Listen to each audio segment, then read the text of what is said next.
Hello and welcome. Good evening or good morning or good night, wherever you are around the world. Welcome to the Ask Me Anything session for the MST in AI Ethics and Society. Um, we're recording this session just in case you want to watch back, or we'll try and get through as many questions as we can, but others will be picked up later where possible. So I'm Dr. Garfield Benjamin. I'm one of the course directors of the MST. I'm an assistant professor in AI Ethics and Society, and I work on the issues of narratives and power structures around AI. I'm joined by my colleague, Dr. Johnny Penn. Hello, everyone, and welcome. Yeah, I'm Dr. Johnny Penn, and I'm a historian of AI, primarily. I'm interested in the present as well, of course. Thanks, Johnny. And we're joined by two of our amazing current students, Noran and James. If you'd like to introduce yourselves. Yeah, hi everyone. I'm Nuron. My background is in computer science, and I've been a software engineer at Google for the past 9 years or so. Great to be here.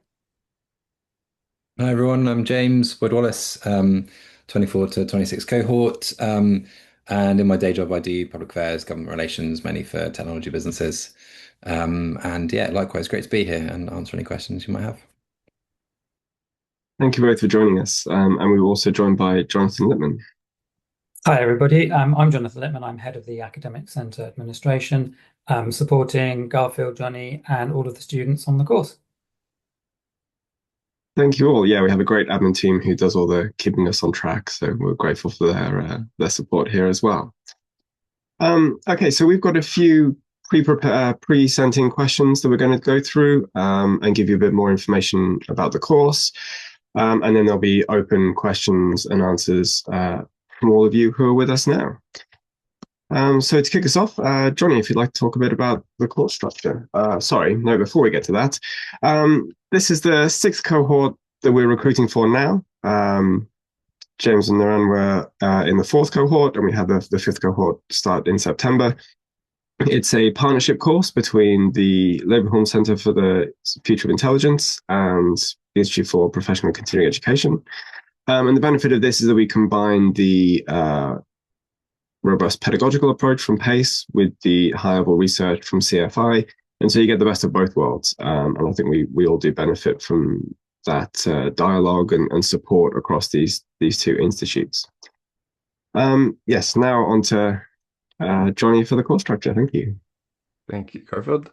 So the way this course is designed, it's primarily designed to accomplish two things. We have a kind of core curriculum that I'll walk you through in a moment, and that's followed by what could be described as kind of independent research, even though you have a supervisor. And it's the best of both worlds in a way because you both get taught and you have the opportunity with a supervisor to develop your own skills and to develop a dissertation.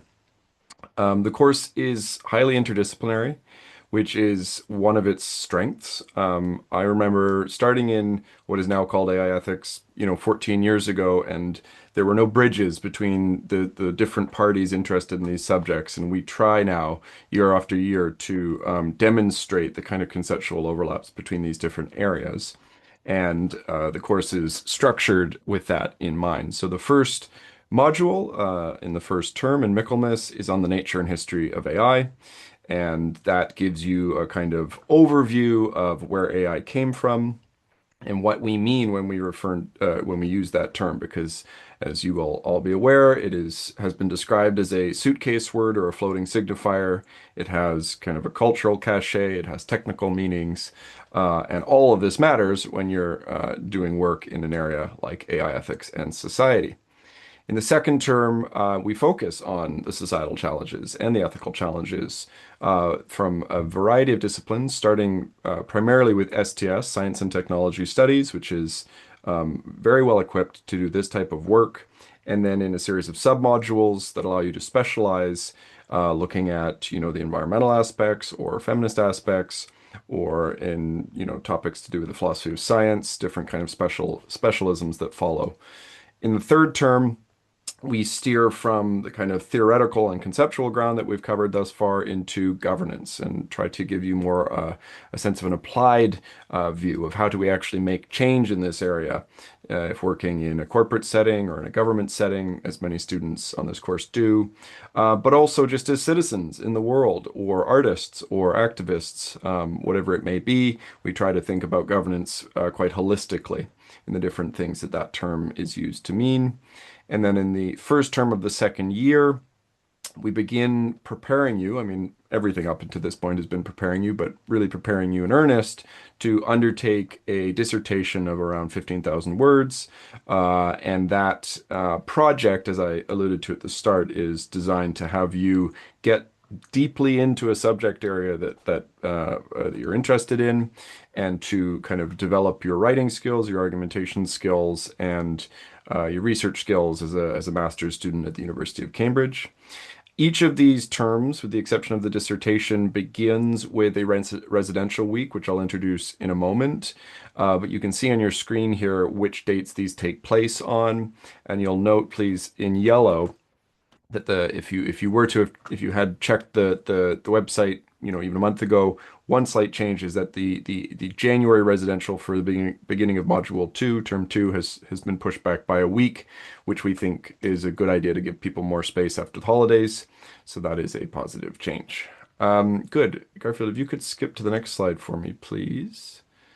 The next topic I'll cover is just to give you a sense of what a residential encompasses. So this is a sample residential from September of last year. And what you can see in the kind of gray bars is that each day, the way we've tended to organize these events, it's like a big conference, especially with all of your other colleagues and students there.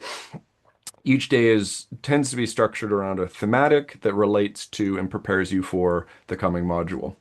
And the benefit of this structure is that we get access to in-person time with a range of experts from a range of disciplines who hold often competing views about what the future could entail in relation to AI, and try to have kind of worked this structure and tinkered with it over the years to make it a chance to hear from us, hear from experts, and to hear from each other, which I think at best builds camaraderie amongst the cohort, because AI ethics in society is a very big umbrella, and people can find each other in this process and kind of sharpen the skills or their understanding of niche areas through these residentials. And inevitably, students also organize events after the residentials. It's a very big week. At the end of the day, they'll go to the pub or go punting in Cambridge and get a kind of sense of the city, which is a very beautiful place if you've never been.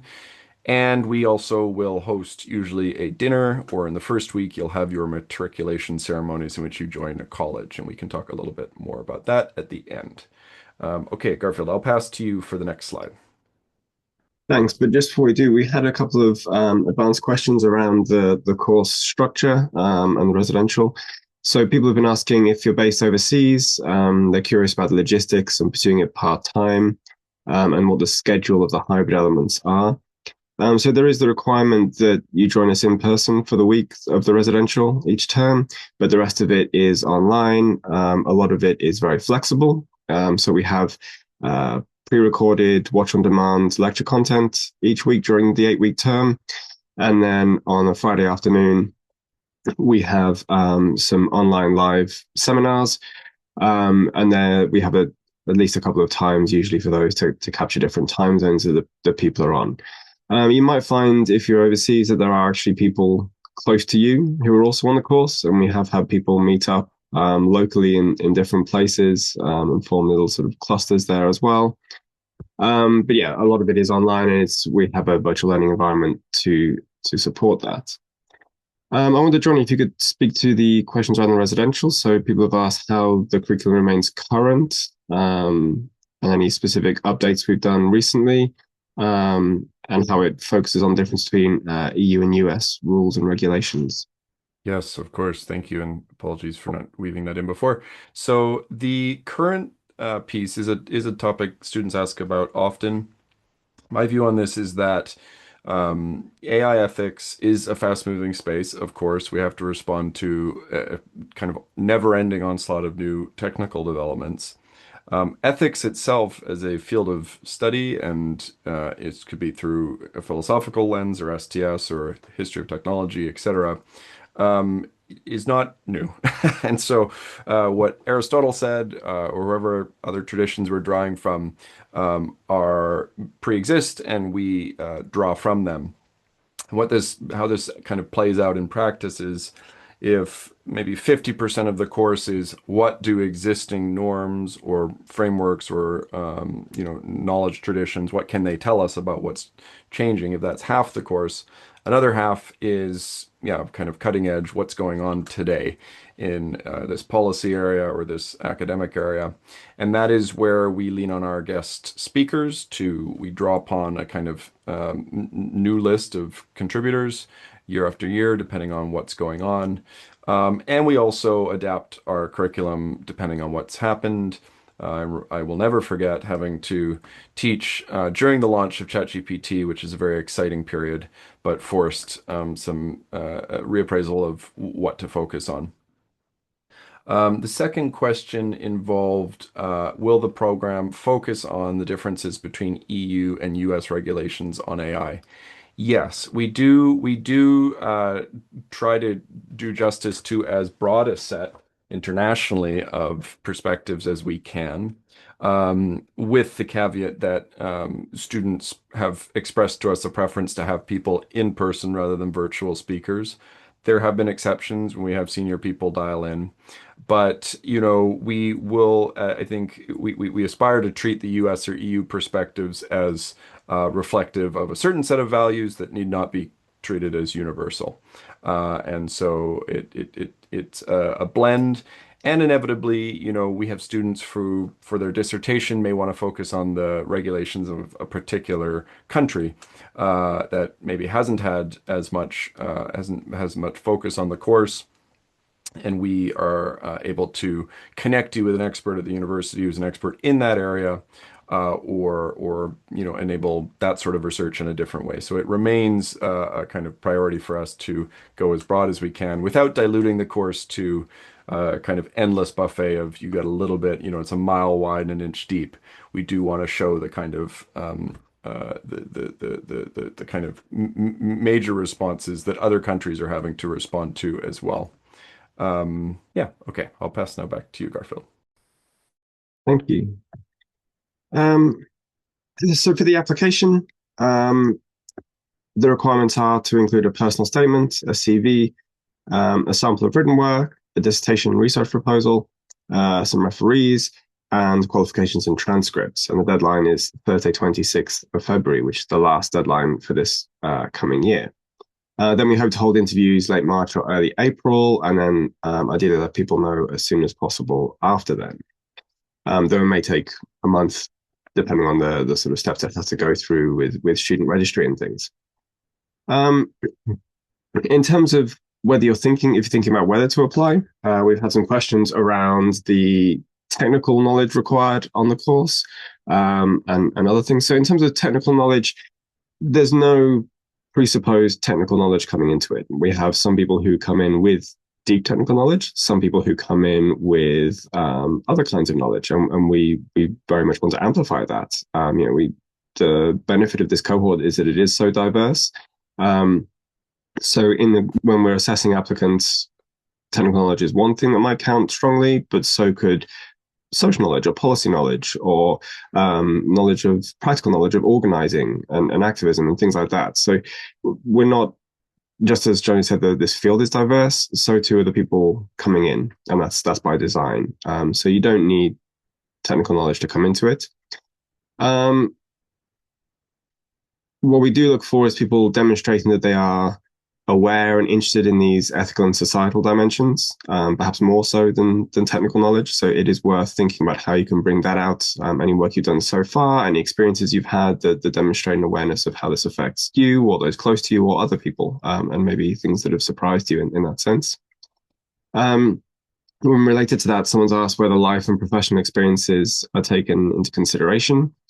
In place for matriculated degree. And yes, we do have non-standard applicants. There's a formalities we have to go through, but we are very much open to that. It's a big part of PACE's mission. It's a big part of this MST's mission. We want people who are doing interesting things and interested in different things, and have taken different journeys to get there. So don't let that put you off. Have a think when you're writing a personal statement, and perhaps your sample of written work, how you can emphasize the other experiences that you've had that might bring equivalent competencies and skills and experiences into the room. We've also had questions about references. And while academic references are preferable if they're available, many of our students are coming in after years, decades even, out of academia. So an academic reference from 20 or 30 years ago is less relevant than work references today. So think about who can talk about your ability to think critically, to assess different societal issues, who can demonstrate those skills that we might look for. And that's fine to do professional references, but please do advise your referees not to send them from a personal email address, just so that we have a trace of which organization it's coming from. But yeah, that is absolutely fine. And now I'll hand over to Johnny to talk a bit more in detail about the research proposal for the dissertation. Thanks, Garfield. So this is something we've reintroduced, not reintroduced, we've simply introduced in recent times. That's what I've been trying to say. And the reason for it is that this course has had a lot of interest, and we're thrilled at that. But it's something that we think will help us get to know you. So when you're thinking about this portion of the application, writing a dissertation, I want to underline that it needn't be that you're giving us the answers to difficult questions, but we want to see the sort of questions you are asking, right? And so the research proposal for your application ideally would outline one potential topic. Obviously, there are many to choose from.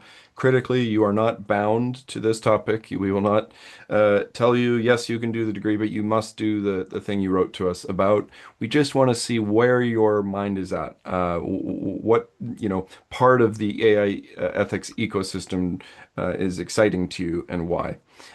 So it's non-binding, but it is one of our considerations when shortlisting, because it helps us to understand you, ultimately, the different candidates that are coming to this degree. What could it encompass? What could it include? Well, it's helpful to have as concise and succinct a kind of central research question or title as you're able to muster. We recognize that the purpose of doing a degree like this is to get the skills to do an exercise like this. So we're not judging you on where you are. We're judging you on where you could be or where you want to get. We want you to do your best, in a sense. And that's, important, I think, for students who have been out of academia for 20 or 30 years. We read you in good faith, is I guess what we're saying. But as you're thinking about the particular question that you might want to, develop a dissertation around, we encourage you to think of a brief summary of historiography, so things that have been written about this area, not comprehensively, but just some samples of show us that you're kind of interested in what others are saying. And a current state of knowledge in the area. You can kind of Google around at a minimum and see what's out there and reference it if it's relevant. Any gaps or knowledge, gaps in knowledge rather, or problems that you hope to engage with, and provide us ultimately a kind of indication of where your research may help advance our understanding. In the past, we had a student write in who worked for a grocery delivery company and identified what we thought was a novel problem of the fact that, as we've seen with the consumption of media, there was a kind of bubble effect where you would be shown in the grocery store things that you'd bought in the past. So if you bought sugary things, they would show you more sugary things, and you'd have a kind of nutrients bubble around you. That was a very unique project. You do not need to hit that bar to get onto this course, but it's the sort of thing that, no one on our academic team had been thinking about that particular problem, and it helped expose us to a line of work that we thought this is kind of merits further consideration. So there's just one example. As I said, it doesn't need to be that involved, but just to put some meat on the bone. And lastly, yeah, as is kind of implied by what I've said, references to relevant literature, whatever you've, read that you think could relate or that you would want to read, is useful here. And a question we've been asked in the past that I'll speak to very briefly is, may I use data from my organization or for my dissertation if, I have the approval of my employer? Does Cambridge support this type of research? It's sort of case by case. Generally, I think on a degree like ours, what we hope is that by the time you've done the first year, you're clear on the sort of work you want to do. It's a journey to get to the point that you're like, this is what I want to do. And so if a year in you think this initial project still is important, then we can talk about it. But doing kind of quantitative research, it depends on the training you bring to the degree. Some people come into this program with PhDs, some professors apply and get into the course. So we respond to a pretty wide set of appetites and methods, experience, training. But broadly, we're not judging you on your kind of access to data.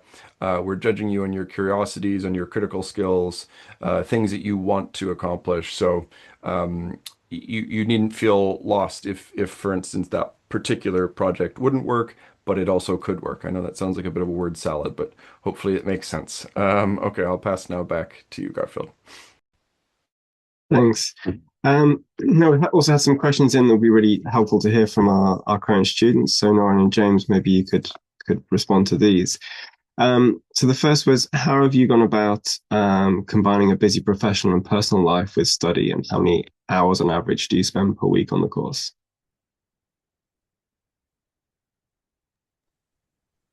Yeah, so I mean, in my case, I think as like someone who has like a full-time job, but like whose time outside of that is fairly flexible, I think it's definitely doable. It's somewhere between maybe 8 to 15 hours a week, and like keeping in mind, of course, that not all weeks are the same, not all terms are the same, and not everyone is the same as well. But I would say just like some of the tips that have really helped me is on Sundays, for instance, like I have a study block that I know if I haven't like done everything that I wanted to catch up on during the week, that I have that block to like, sit down and focus for like 4 hours, 5 hours, however I can, however much I can dedicate. And then the other thing I would say is like during the week, it's helpful to find ways to like interleave readings into kind of like the rhythm of your day. You don't have to like sit down for 2 hours every night and like study, but it's nice to like, I don't know, like use a text to audio app to like, listen to some papers on the go, to like, skim and decide which papers are like worth diving into, like to discover new research, things like that. So I found like these two particular things really helpful. Yeah, I completely agree with Noran on those points. I think that blocking out time is essential, and one thing that I've done as part of this course to try and sort of get through and make time for reading and things like that is actually just setting a goal of trying to read, 15 minutes or half an hour in the morning before work, 15 minutes, half an hour in the evening after work, just to give yourself sort of an extra bit of time to, read an article or get through half an article, what it might be. But in addition to kind of those practical tips, I think also your sort of mindset is important. I think sometimes you might look at an article and it's long or it's difficult or it's unfamiliar or you've only got 20 minutes in which to read something. But I think kind of just getting into the headspace of like doing the reading and getting on with the reading is really critical to actually just get through stuff. I think sometimes if you can look at something and think, oh, it looks too long and too difficult, then you won't get anywhere. So I think mindset is as important as those practical tips. Thank you both. Yeah, and it's also worth having a word with your employer or your partner if relevant, and sort of setting up in advance some ways of working. I know various students have made use of that. The next question we had was, how have you been able to bring what you've learned on the course into your professional roles?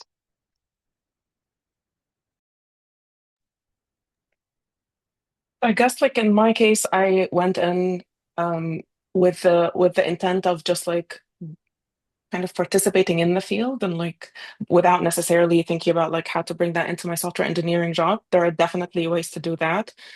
But there are like also a lot of like very transferable skills. So like you get like exposure to, well, AI is like a super relevant topic anyway. So you get like a lot of knowledge intake that I'm sure that has proven for me helpful on like a day-to-day basis. But there's like a cross-disciplinary type of literacy. There's what I found like very valuable was that I like there's a kind of like precision that you learn, like how to formulate your thoughts very precisely, how to write about them, how to argue your point very well. It's I find like these are for me like the most transferable skills and like a kind of maybe like a more helpful way to parse the world and like engage with current events, if that makes sense. Yeah. Yeah, and for me, there's kind of, I guess, two ways that I've sort of seen that I've brought some of the sort of lessons from the course into the day job. I think first is kind of, I guess, being more informed, and that's around the sort of context of AI and those discussions that are happening.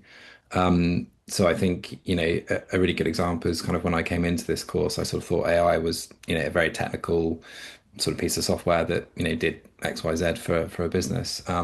But actually you learn quite quickly that it's a, vast sort of socio-technical system, or maybe it's even an ideology. And I think just sort of having those kind of thoughts and that kind of those sort of lessons that you learn as you go through, you can just have better, more informed discussions about what AI is and its impact in society.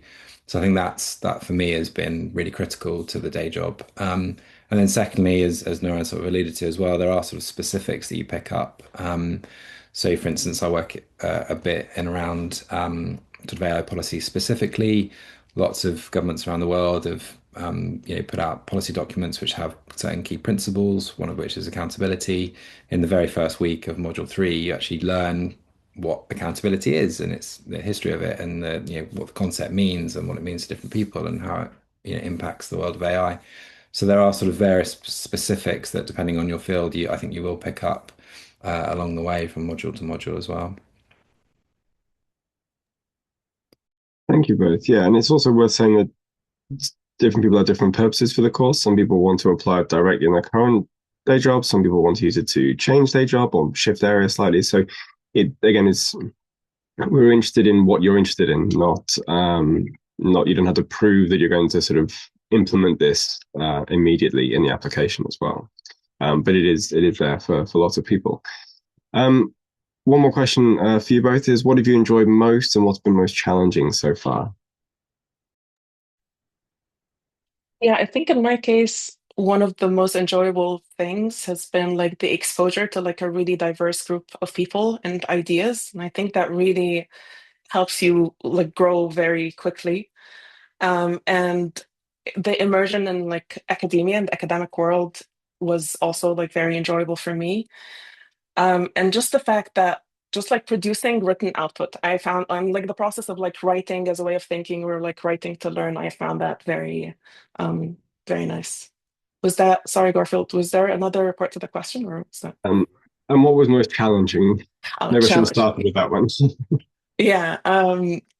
I think, okay, I would say that I mean, time management is of course like a challenge, but it's definitely like a challenge that is easily overcome with some consideration.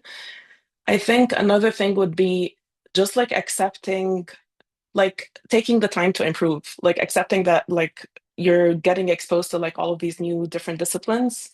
And at the end of it, it feels very rewarding. But like during the process, there's like a lot of an anxiety about like, am I able to like contribute to that like new discipline or think or engage with these new ideas? And yeah. I'll start with the challenge or challenges. So I think just picking up on Oren's point, there's definitely a sort of continuous challenge through the course of kind of that uncertainty around it. But I think actually it's something that Johnny said in maybe the first residential, of being comfortable with being uncomfortable. And I think that's a really important thing to continue to remind yourself as you go, because you won't always understand everything necessarily straight away. You won't necessarily know how it fits together in certain ways. You won't know how it applies to this thing that you're looking at. You might not necessarily know the direction that you want to take for an assignment or whatever it might be. But actually, just sort of getting comfortable with being uncomfortable is a really critical part of the course. And it is a challenge, but I actually think it's one of the huge benefits of this course, because I think once you get to that point of being comfortable with being uncomfortable, then I think you can take that outside of this course and apply it to other things too, and you can continue to apply it to obviously the work you do here. So I think that's a challenge, but also I think a benefit of the course. And things I've really enjoyed.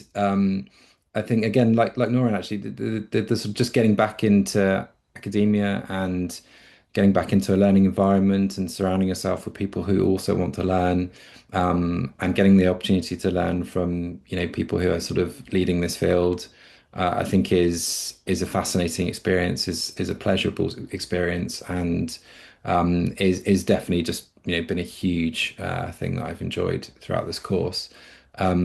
And the other thing, actually, I think Jonathan mentioned at the outset, you do get to do some really cool stuff around Cambridge too.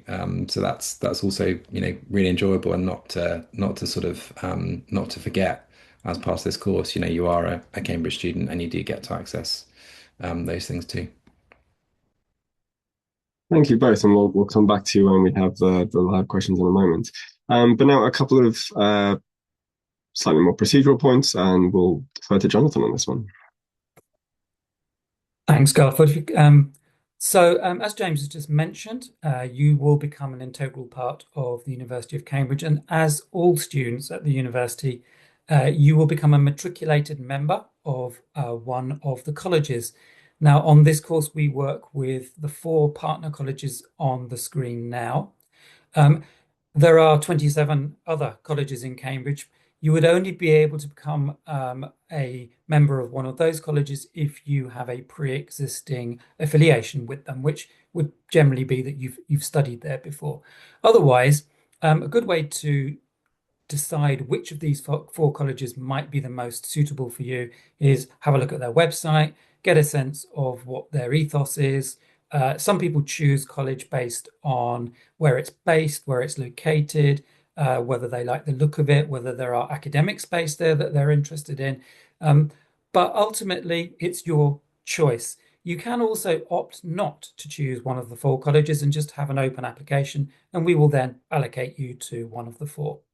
In terms of what it means to be a member of the colleges, well, you become a lifelong member. Some applicants have asked us about accommodation. Can you stay in college during the residential teaching? That will vary from college to college. Some are able to provide accommodation, others not. So what I would say is get in touch with the college and see what they might be able to offer. So that's the college process.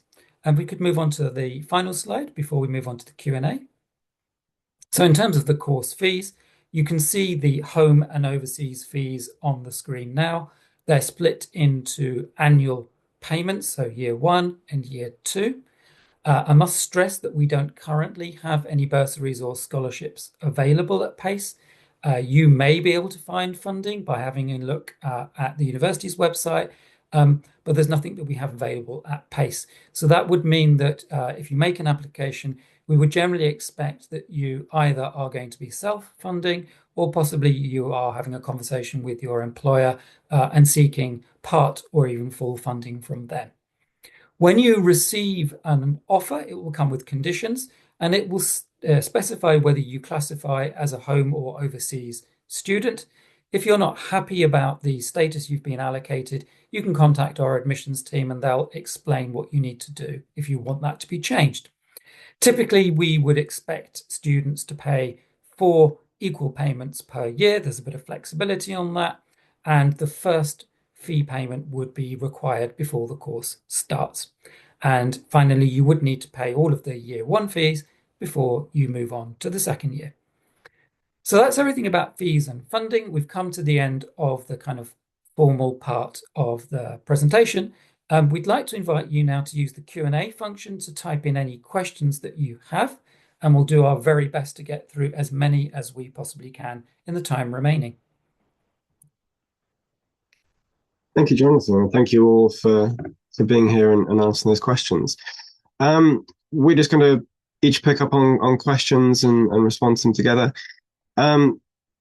So I'll start off with someone's asked about EU and US views and taking a global perspective, how we consider different ideologies in different countries, different practices, high versus low income countries. And yeah, this is a really important part of the course that we want to elevate different perspectives. We do this through some of the readings we have, some of the examples we look at, as Johnny said, some of the people that we bring in, things from our own research. And it's something that we're pushing at all the time to try and broaden this. And something that sometimes our students bring in as well. Sometimes our students are working in policy in different places around the world, and that brings another perspective on this discussion. The broader point around different ideologies, though, this course is ideologically agnostic, but we do want people to think about the role of ideology. So we're not prescriptive on what you're going to think or come out with, but we do want to challenge you to think about your own assumptions, just as we're challenged by students to think about ours as well.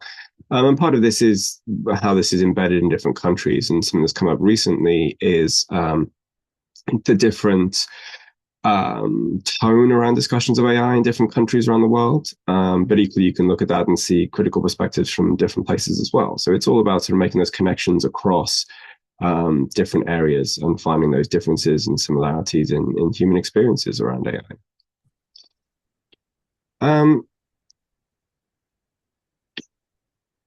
So perhaps next, maybe Johnny, you could talk about what students are doing with the degree and what students so far have gone on to do. Sure. Yeah. So as Garfield mentioned earlier, we accommodate a pretty diverse set of interests on this degree. Some come late in life, some come early in life, some come for professional reasons, some come purely for academic reasons. And I think a strength of the course is that it accommodates this kind of breadth. Of the alumni that we've had since the course began, we have had a number go on to do PhDs. It is not a prerequisite of this course to want to do a doctoral degree, but some students have. We've seen students go on to universities here in the UK, including Oxford, in Europe, and I'm sure soon in the US as well, as these first groups kind of finish their masters and consider new things. Some students have started companies together. We have, I think, maybe three consultancies that have kind of spun out of this program. Also, students have changed jobs. I mean, a master's degree, I think conventionally is often a kind of safe harbor for an adult to take a step back from their regular life and be a student again. And my dad calls it protected time. You have this kind of space where you don't have to be at the kind of at the feel the burn of the professional kind of treadmill, and you can reevaluate, who am I? What do I want to do? That's very common in any master's program, but in ours as well. And because the cohort is kind of situated in different AI related industries often around the world, we've seen students move between organizations, meet someone on the course and then go work at the company that they work at already. So we are working on tabulating this and being able to kind of quantify some of what I've just outlined. But the short answer is that we've had all sorts of different trajectories for students on the course. Jonathan, I'll pass to you next for the next question. Thank you very much. So we've had a question about the interview process, what that looks like, and what it aims to discover about prospective students. Before I ask Johnny and Garfield to comment on that, I'm going to bring in James and Noran and ask if you could cast your minds back to when you had your interview and just talk about it from, how did it feel? What did you get from that? Oh, I actually the interview was one of the deciding moments for me that like made me know that I wanted to do the program because it was like a very actually pleasant experience. And the conversation was, I remember it being like very thoughtful and very of course like it was actually easy. Like I felt at ease to like discuss all sorts of ideas that I had on my mind with like AI and with ethics and stuff. And it was also like I just got to like my interviewers were like very like engaged with what I had to say, and they had their own ideas, and it felt more like a conversation than anything, but it also made me feel like this would be the space where I could explore those ideas and where like a lot of people will be similar to me, like concerned with these things and want to do something about them. So yeah. Thank you. James, anything you would like to add? Yeah, it's similar to Noran. I think it did feel more like a conversation than a sort of than an interview. But I think part of that probably comes back to your own sort of engagement with the field already. As Garfield sort of mentioned at the outset, kind of what you're already doing to demonstrate that you're interested in the ethical and societal impact of AI. And I think if you have that, and if you've been doing that sort of reading or doing that work or whatever it might be, I think then it does become a conversation because I think you have something to really contribute and add. Yeah, that's probably what I'd add on that. Thank you. Garfield, I'll hand back to you now. Thank you. Yeah, I think as people have said, we're looking at how people think, what they're interested in, how they respond to the challenges of the day, and how they engage in these discussions. Because a big part of this is being able to engage in productive discussions with others as well. But it's not the interview isn't meant to as a grueling challenge. It is just to inform our decision and get to know you better. Johnny, perhaps you want to respond to that, or maybe you want to pick the next question. I was just reading the next question, so I sorry. What was the point? Maybe I'll respond to what I was reading, and then Garfield, if you could circle back because I was lost in thought about it. Someone has asked a very good question, which is for a personal statement. What is the ideal personal statement look like? And again, I think the joy of academia and of this course is that there isn't as many people I think are trained to believe is true of academia in the undergraduate experience. There's not just one way to succeed here. And so we want to know you genuinely and what genuinely motivates you. Why are you on this call? Why are you thinking of putting 2 years of your life into a degree about AI ethics? What's behind that? And the answers will be different, but we appreciate getting to know you. I can say, working backwards from if the aim is just to be a thought leader, that might land a bit thin. We've found there are many people who want to be AI thought leaders. We do like to know substantively, what area you might want to lead in, but it's not a prerequisite that you want to make public, your research. We support again all types. So I guess in terms of best practices for that part of the proposal and the application materials, showing us how you're thinking and how we can help you get to where you want to go. And one thing we say to students on the course that I can kind of offer now is just food for thought to you all, is it's harder to be specific than general. And when we're looking through many applications, some applications are very general, but it's useful to know specifically, like, is there a particular issue that you're interested in, whatever it may be. It doesn't need to be civic. It can be, about some niche area in the philosophy of technology or something like this. But we try to accommodate, as has been reiterated a few times already, different persuasions on the course. James and Nora, any advice from you about your personal statements when you were writing them? One that I was told by someone else, not actually for this application, but for just CVs and job applications, was try and define yourself. So just try and be very clear about what it is you are and you offer. And I think that probably goes to your point, Johnny, around being specific. I think if you can do that specifically, then people get a good idea of who you are and what you might do with the course. Yeah, similar to James, I also like found it useful to start with my why, so to speak. Like, why is it that I was thinking about AI in that specific time? What was pushing me to apply? And I I found something like specific enough that I felt, oh, I actually care about this and I want to talk about it. And that led me to like learn even more about it as I was writing the personal statement, if that makes sense. Thank you both. Okay, I'll pass now to actually Garfield, do you want to come in with the bit from before I go to Jonathan? No, I think that's okay. I think Noah and Okay. James answered that quite thoroughly. Yeah, Jonathan, do you want to pick this one?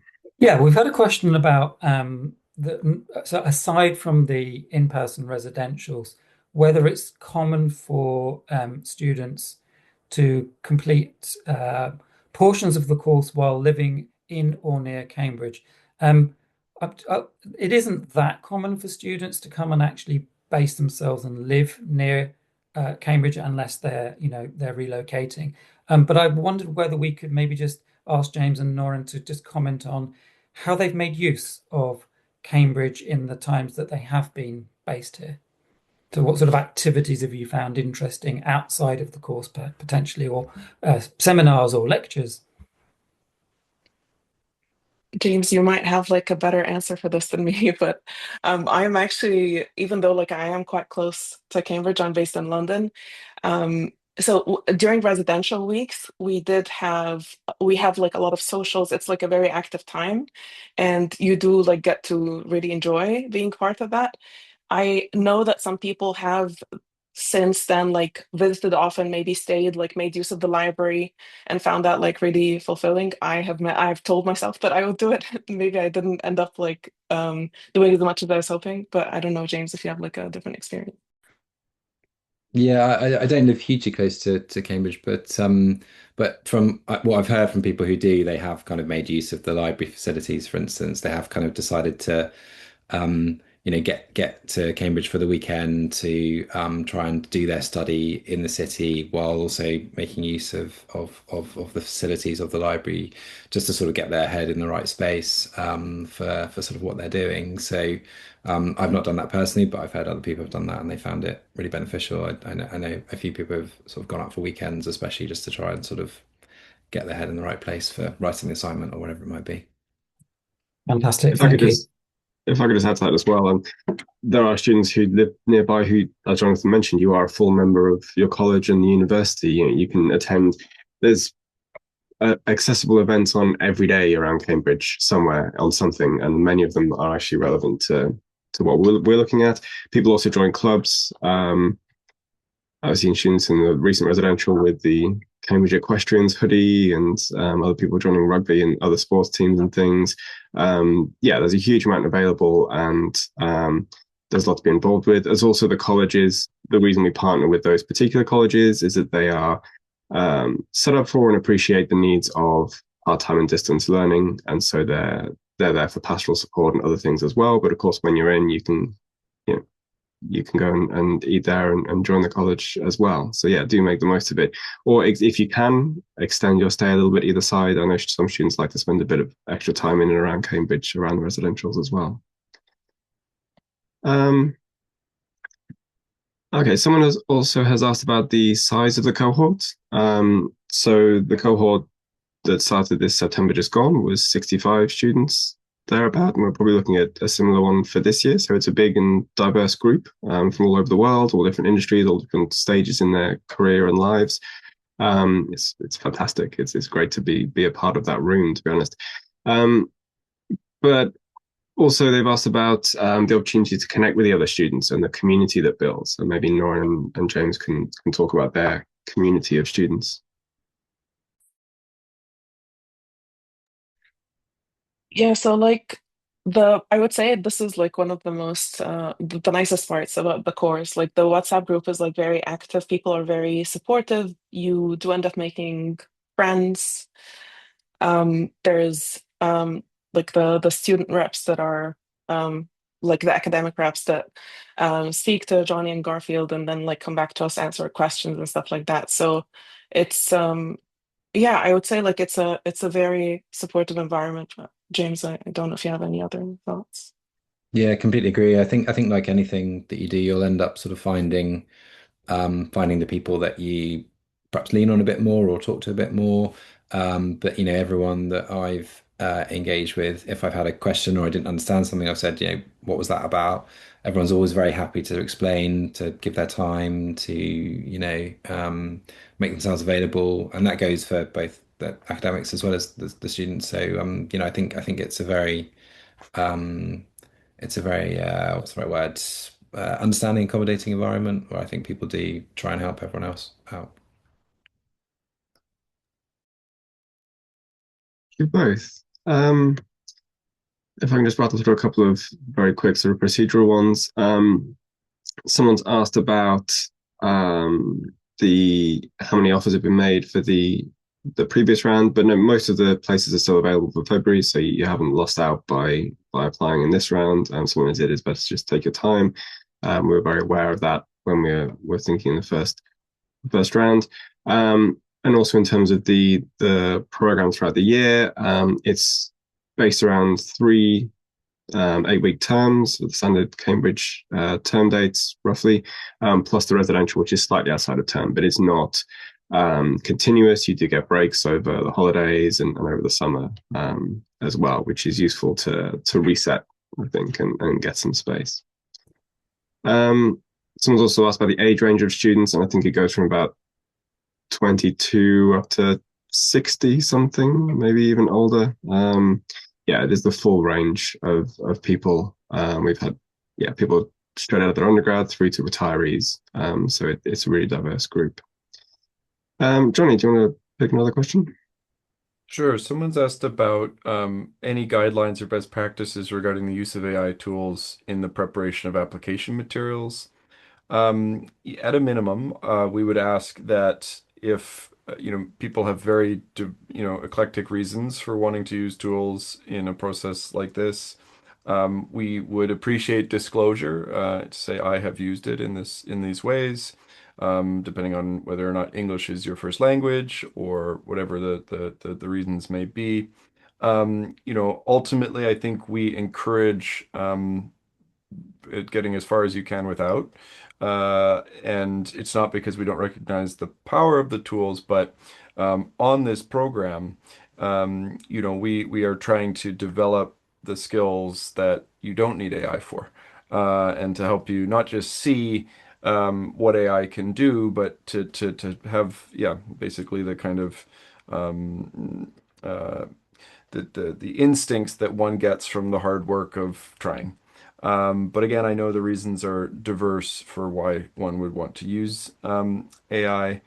And yeah, hopefully I've covered that adequately. Garfield, come in, or Jonathan, I can pass to you. Yeah, just to say there is guidance on the PACE website about the use of AI in an application. So please do make sure you read that before you submit your application.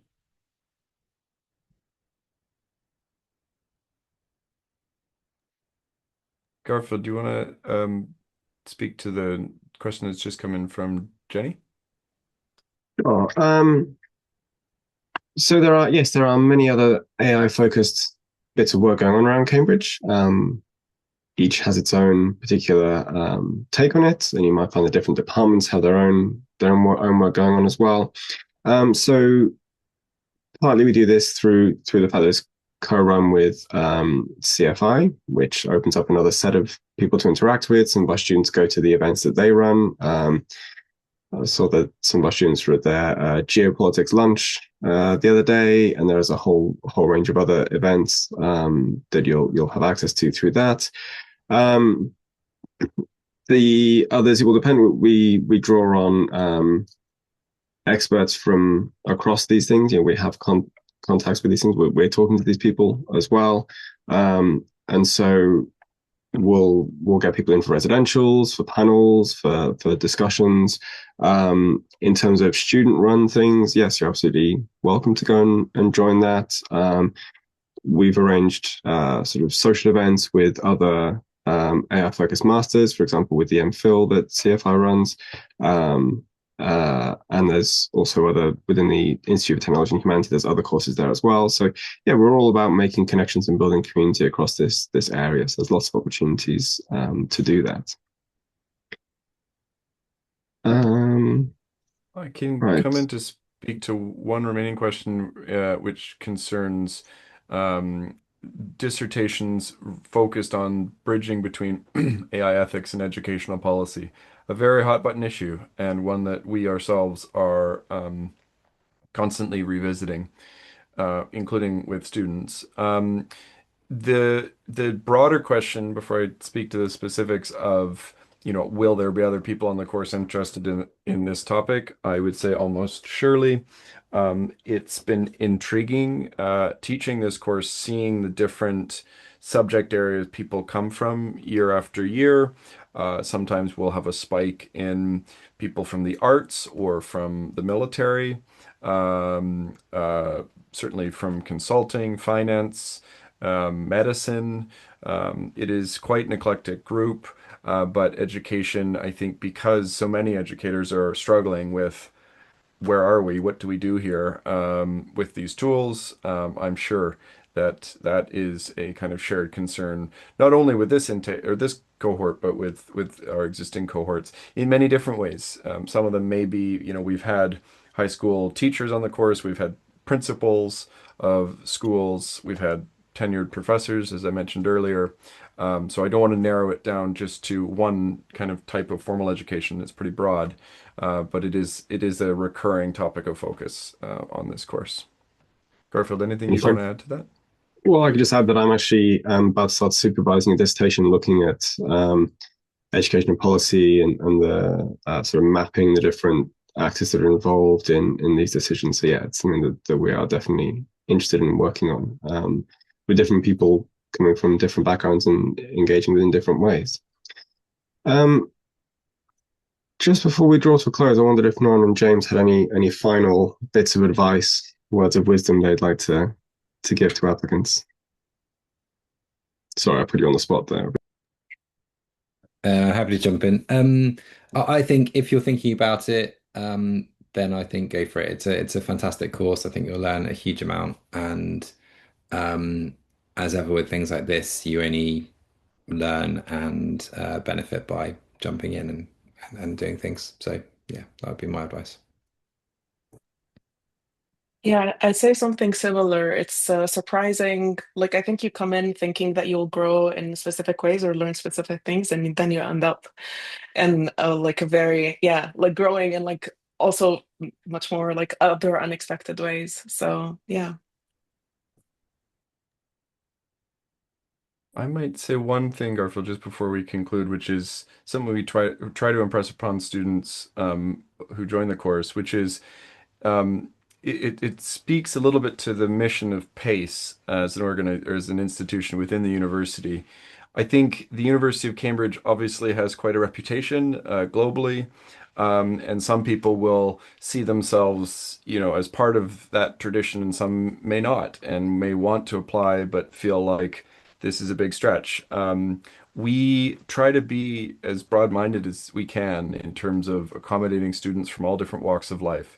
So if there's anything, for you guys watching, thinking, oh, I don't know if I'm cut out for this, try and let's see what can come. And we've had people who, there maybe hadn't been room on the course in one year and there's room in subsequent years, and they've reapplied. So, yeah, just offer that, it's worth a try, is what I meant to say.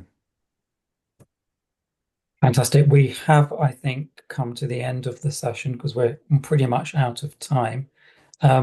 So could I just thank everybody again on the panel for joining today. So James and Nuran as our current students, and obviously Johnny and Garfield as the academic leads. Thank you everybody for joining us this evening. I hope you found the session interesting. A recording will be sent to everybody who signed up for the session. And please do apply. Don't forget the deadline because it is a hard deadline. But thank you very much for joining us.